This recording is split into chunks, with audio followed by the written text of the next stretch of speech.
आज बनवलेले आहेत गुलाबजाम, घरी पाकातले गुलाबजाम. गिट्स आणलं, 2 पॅक आणले, साखरेचा पाक केला आणि सगळे गुलाबजाम करून त्या पाकामध्ये घातले आणि बघा केवढे सारे गुलाबजाम जे आहेत ते तयार झालेले आहेत आज. हाय एव्हरीवन, तर आज मी तुम्हाला गुलाबजाम बनवून दाखवणार आहे.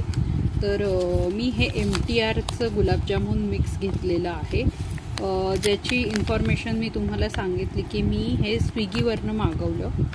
सो हे बघा, हे आहे गुलाबजाम मिक्स. हे एकावरती एक मला फ्री मिळालेलं आहे. सो हे मी 2 आणलेली आहेत पाकिटं अशी, आणि दोन्हीचं आत्ता एकदमच बनवून टाकणार आहे, कारण की परत परत परत परत तेच कोण करत बसणार. एकदाच बनवून तुम्ही ते खाऊ शकता. तर आता हे आपल्याला ह्याच्यामध्ये